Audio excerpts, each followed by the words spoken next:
Simple space journey जो एक unexpected survival challenge बन गया। सुनीता विलियम्स एक एक्सपीरियंस्ड नासा एस्ट्रोनॉट जो स्पेस में अपने मिशन के दौरान एक अनएक्सपेक्टेड सिचुएशन का शिकार हुई। बोइंग स्टारलाइनर मिशन सिर्फ 8 दिन का होने वाला था, लेकिन अनएक्सपेक्टेड प्रॉब्लम्स की वजह से ये मिशन 9 महीने तक एक्सटेंड हो गया। मगर समझना ये है कि उनका मिशन अनएक्सपेक्टेड तरीके से एक्सटेंड होने के बाद उन्होंने इस सिचुएशन का सामना कैसे किया। 5 जून 2024 नासा और बोइंग ने एक मिशन लॉन्च किया। इस मिशन का मकसद सुनीता विलियम्स और उनके साथी एस्ट्रोनॉट बुच विल्मोर को इंटरनेशनल स्पेस स्टेशन ISS तक पहुंचाना और 10 दिन के अंदर वापस लाना था। दोनों एस्ट्रोनॉट्स बोइंग स्टारलाइनर स्पेसक्राफ्ट के जरिए ISS तक पहुंच गए और सब कुछ एक्सपेक्टेड तरीके से हो रहा था। लेकिन ये मिशन अनएक्सपेक्टेड तब बन गया जब वापस आने के वक्त स्टारलाइनर स्पेसक्राफ्ट में कुछ टेक्निकल प्रॉब्लम्स आ गई। बोइंग स्टारलाइनर के थ्रस्टर्स मैल फंक्शन कर रहे थे, जिसमें प्रोपल्शन सिस्टम की कुछ मेजर प्रॉब्लम्स डिटेक्ट की गई।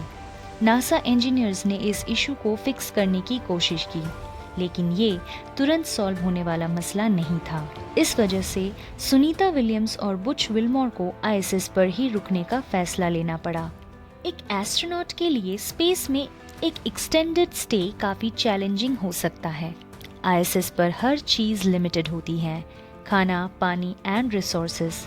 लेकिन ISS एक वेल इक्विप्ड स्टेशन है जिसमें एस्ट्रोनॉट्स के रहने और काम करने के लिए ज़रूरी फैसिलिटीज़ होती हैं। सुनीता और उनके साथी ने डेली एक्सरसाइजेस की, स्पेस स्टेशन के रेगुलर मेंटेनेंस का काम किया और साइंटिफिक एक्सपेरिमेंट्स में हिस्सा लिया। नासा के साथ रेगुलर कम्युनिकेशन के माध्यम से उनका मोराल बना रहा। पहले तो नासा और इंजीनियर्स ने बोइंग स्टारलाइनर को फिक्स करने की पूरी कोशिश की, लेकिन जब प्रॉब्लम सॉल्व नहीं हो पाए तब एक ऑल्टरनेट प्लान बनाया गया।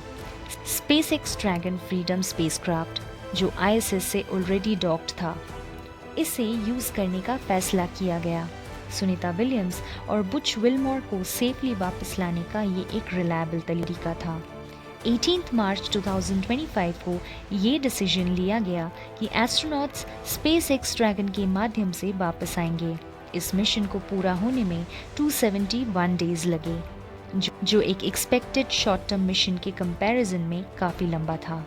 उनकी वापसी केयरफुली प्लान्ड थी, जिसमें री एंट्री का पूरा प्रोसेस नासा इंजीनियर्स ने मॉनिटर किया।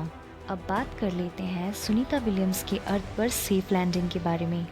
जब स्पेसएक्स ड्रैगन फ्रीडम ने ISS से अनडॉक किया तो एस्ट्रोनॉट्स की पृथ्वी वापसी का सफ़र शुरू हो गया। पृथ्वी के एटमॉस्फेयर में एंटर करते ही स्पेसक्राफ्ट पर हाई टेम्परेचर का प्रेशर पड़ा, लेकिन स्पेसक्राफ्ट के हीट शील्ड्स ने एस्ट्रोनॉट्स को सेफ रखा।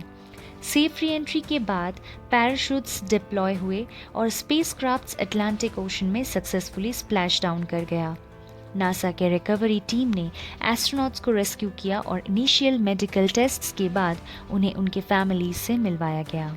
ये तो सच है कि एक एस्ट्रोनॉट के लिए स्पेस में अनएक्सपेक्टेड एक्सटेंशंस एक चैलेंजिंग सिचुएशन हो सकती है, लेकिन सुनीता विलियम्स ने अपने एक्सपीरियंस और पेशेंस से इस सिचुएशन को सक्सेसफुली हैंडल किया।